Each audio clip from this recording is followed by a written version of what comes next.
be beaming, I be booming down that block. Everywhere you go, you know they know I'm hot. What's the deal, my good people? Welcome back to the channel. Happy Tuesday. I hope you all are doing well. If this is your first time here, I want to welcome you. Pull up a seat. I hope you enjoyed the content. And before we get into this food, I want to ask that you like, comment, share, subscribe, and go ahead and tap that bell while you're at it so you're notified anytime I drop a brand new video, go live, or schedule a premiere. All right, y'all. I'm excited. You already know. Y'all know I've been looking for green lip mussels and I finally found them. So thank you for the suggestions of the kind of stores I should go to. I found them at a Filipino market out here. All right. So it's all about the mussels. That's it. That's the start of today's meal. I got a couple boiled eggs in there. I got some broccoli in there. But again, all about the mussels. And I brought back the sous sauce, y'all. This is by the sous chef.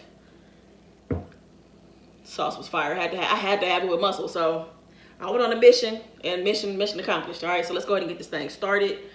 Obviously I'm going for a mussel. I'm trying to see which one I want first. I'm gonna go with this one. So what's up, y'all? Happy Tuesday. I'm in a really good mood.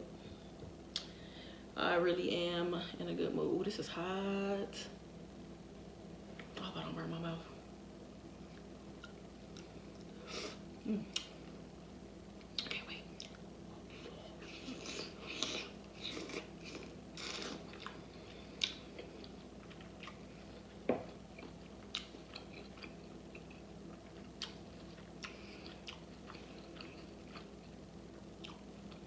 That sous sauce, y'all.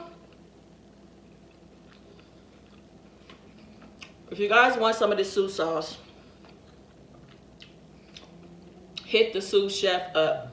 I'm gonna leave her information below in the description, so you can send her a DM or send her an email to get the sauce.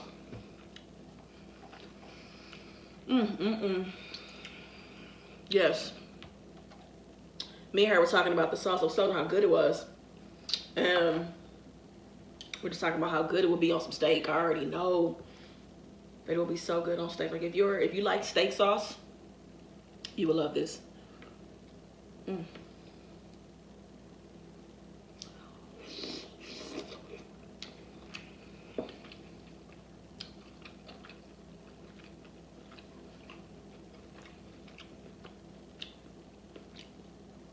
So good. This sauce, I made it so hot.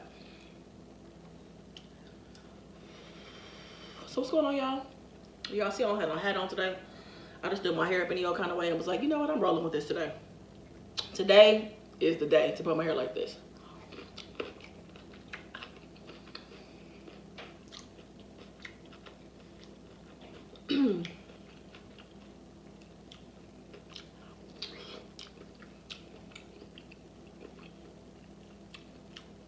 A big shout out to my cousin Steph and Tasha. Y'all, they had an epic game night over the weekend. Y'all did follow me on IG. I know you guys saw some of the video clips over the weekend I posted on my story. You know I had to vlog. So the vlog might be out right now, or maybe it's coming out tomorrow.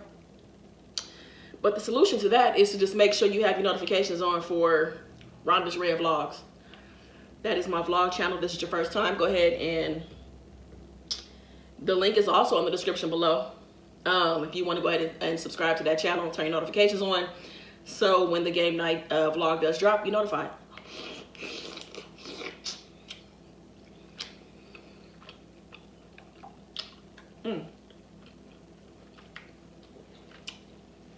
So good.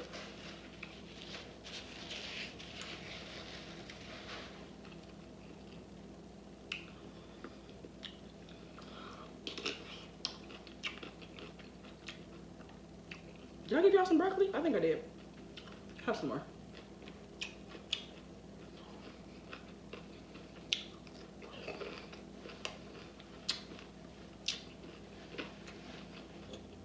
I'm gonna eat for a couple more minutes, but I'm gonna get into our topic today.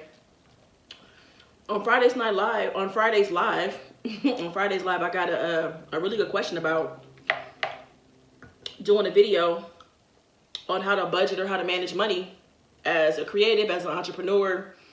So I was like, that's a really, good question. So I figure I wrote down some steps that have helped me so far. I know I still have a lot to learn. Things will also change, but these are the things that have worked for me so far. So I'm gonna take a couple more bites, and then we'll get into it.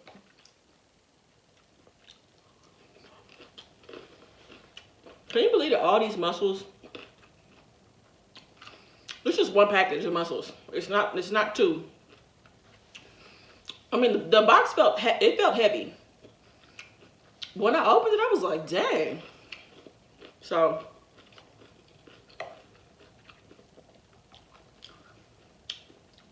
that store finna be the plug.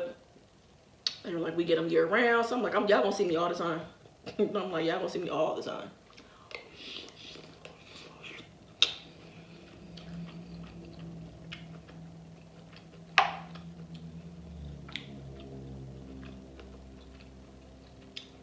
Y'all like boiled eggs? I love me some boiled eggs. I love boiled eggs by themselves or in salads.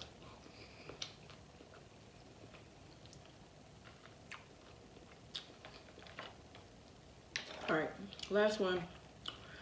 Let me go ahead and get started. Oops, let me go ahead and use this one.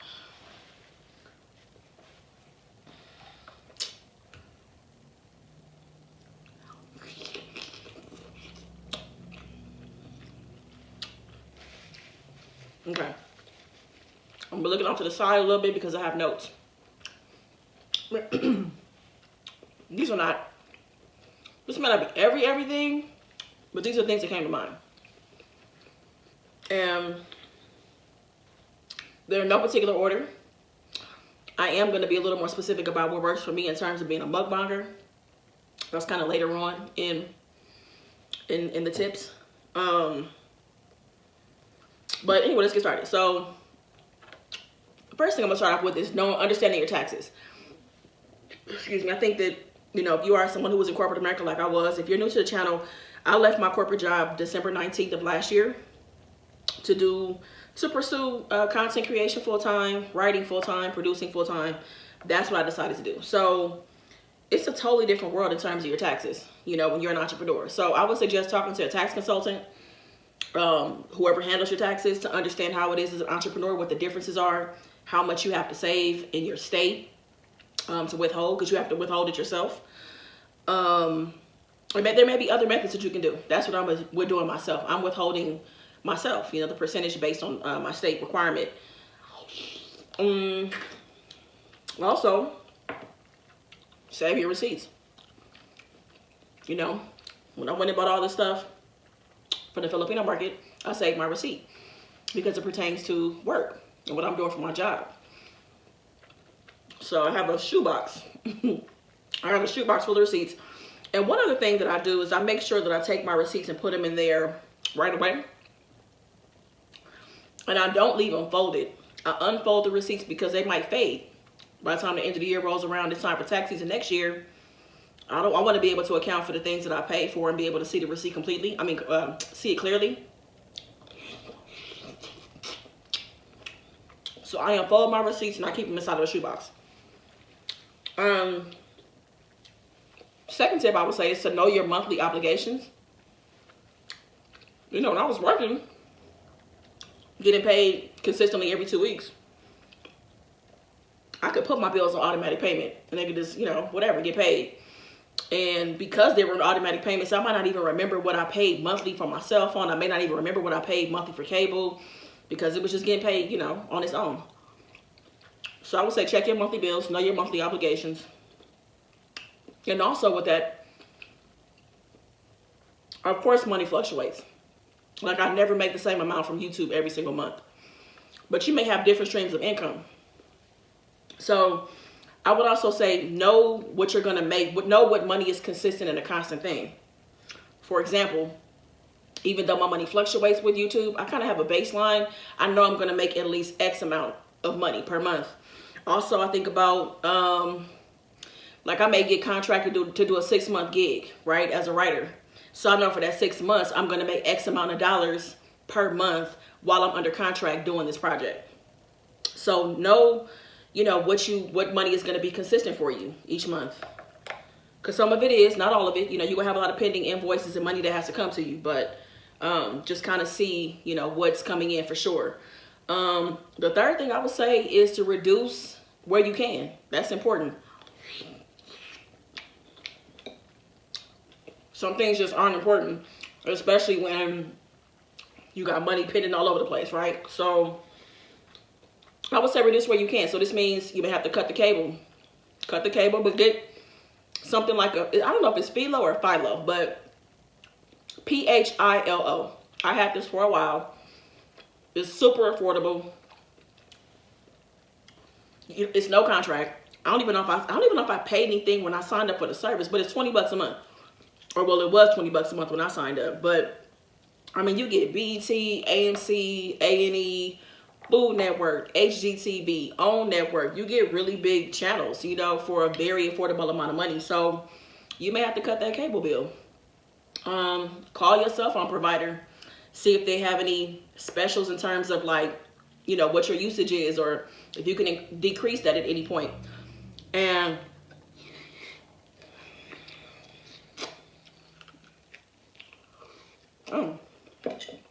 struggling. I remember one time, I wasn't an entrepreneur, but I was with AT&T at the time for my cell phone service.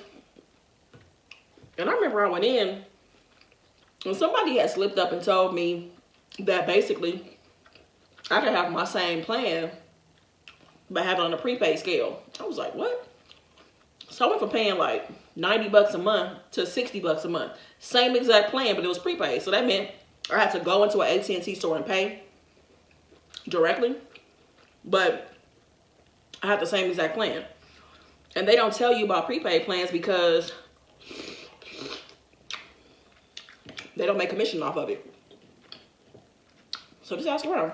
Or don't be afraid to switch providers if you have to, if it's cheaper for you to do that. Because again, trying to get these bills down as low as you can. Let's see. Next thing I would say is to meet or exceed your deadlines. So as I mentioned, you know, I write as well. So I may have been contracted to do a job, right? And when I say exceed the deadline, you already know, like, if you are a freelancer or you do entrepreneur work, it's going to take you some time to get some invoices paid. It may take 7 to 10 days. It may take longer than that. And some people are just really good about paying once you're done with the work. But when I say exceed the deadline, so if I have a writing deadline that's on,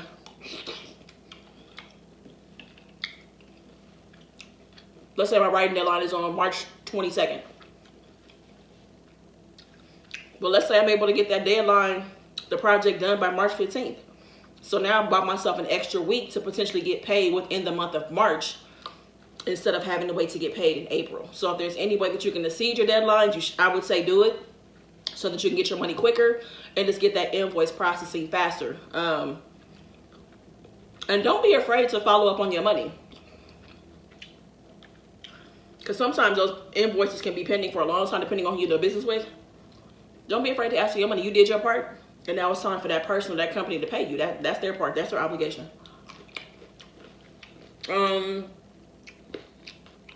Number 5 is don't be afraid to reach out to companies and businesses that align with what it is you do. This could result in maybe you getting free products for your business, or you could possibly make money. I mean, get a sponsorship type of thing going on as well. So you have a partnership with a brand. Don't be afraid to reach out. And I'm saying this from personal experience. Coldest water bottle didn't reach out to me. I reached out to them. So don't be afraid to put yourself out there. In my opinion, there's probably a ton of opportunities just sitting on the table. All you gotta do is just ask. So that's something I can say. But just be prepared to say why you're of value to that company and why you should partner. You know, be prepared to have all your talking points. So that could be an extra X amount of dollars coming in per month.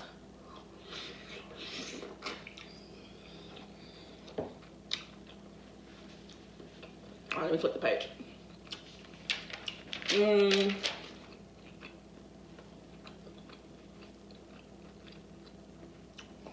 when you're an entrepreneur, you can still have a social life. Doesn't mean that you can't go out. I still go out with my friends, and we do stuff together. Have a good time, just like I always do. I probably don't go out as often, just because I work a lot, but I'm gonna tell you that you can, I mean, nothing wrong with happy hour. If you're a club kind of person, go to the club before they start charging admission.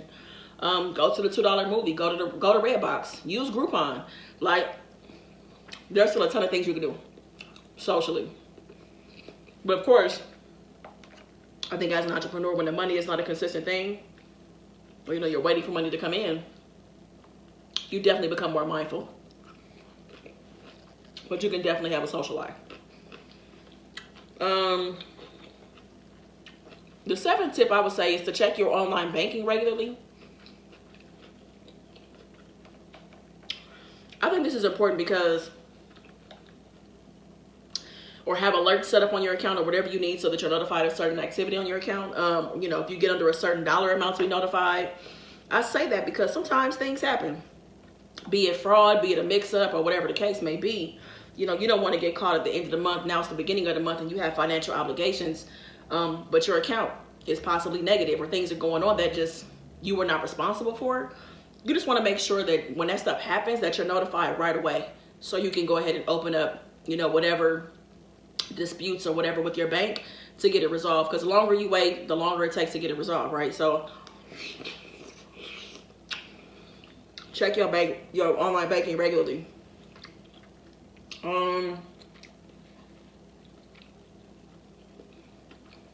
Tip number 8 is from like a mukbanger perspective.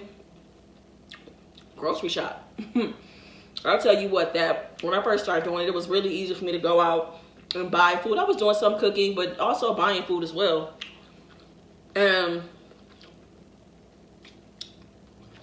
It's just I've saved a lot of money by buying food. You guys know I love Aldi. Aldi is a very affordable store. I can still have seafood. I can still have the things that I enjoy. I can still get the produce that I need. It's not like I'm scraping at Aldi. I still get all the good stuff that I like. But I'll tell you this, that I spend about $250 to $280 a month on groceries. Some of that's mukbangs, that's food for the house, about $250 to $280. That's a big difference, because I'm gonna say, when I was buying some groceries, but also eating out, buying food to just come home and film, I was spending about, I would say about $450 to $600 a month. So that's a big difference. So I'm saving a lot of money. Now, of course, I give up a lot more time, because it takes way more time to cook and prepare and set up and try this and all that, chop things. So I'm giving up the time, but I'm getting the money in exchange. So it's a give or a take kind of thing, Don't get me wrong. When I had that Monty burger, I love being able to grab that burger and come home and film. I got that process done so quick. Like getting that filmed and uploaded, that was fast. But I gotta take the time and cook. And I'm cool with that, because I also feel like I'm becoming a better cook. So that's cool too. This is my last tip. I'm not above doing Instacart. I'm not above that. And I say that because, again, anything can happen. You, like anybody that's a content creator that has a monetized channel, January was a slow month. It was a very slow month, maybe for a number of things, because we just came out from the holidays or whatever, right? Whatever the case may be, it was a slow month. And, well, it was for me and a few other people I talked to. And I'm just saying I'm not above doing Instacart, because for me, I still don't have to go to an office. I could work at my own convenience. I could work 10 hours a week. I could do 5 hours a week or whatever. And I haven't even started Instacart just yet. I've signed up for it. But I'm not above that, honestly. I mean, you do what you got to do. So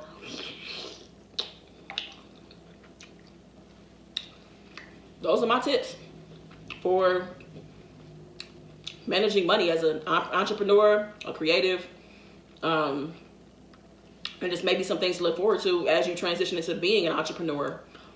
So, I mean, I'll be honest with you, I'm so surprised. I have not been worried about money at all since I left corporate America. And this has been probably one of the smoothest transitions I've ever gone through. It's like you just naturally adjust and do what needs to be done, you know? And I'm also a very minimal person, y'all. Like, I'm very simple. I'm not much of a shopper. I don't have a whole lot of stuff that I just spend money on anyway. So maybe that's why it's easier for me, but yeah, it just kind of works. You know what I'm saying? So hopefully these tips are helpful. If you're a content creator or entrepreneur or whatever you are, if you have some tips, drop them below. You know, I'd love to see them, love to share them. Because again, this is not everything. These are just the first things that came to mind for me. So that's it, y'all. I'm getting full too, but I'm so happy. I can't wait to have the rest of these mussels. All right, y'all. I'm about to go ahead and get up out of here. So I'll see y'all tomorrow. Have a good day. Until then, be good to yourself. Peace. I be beaming.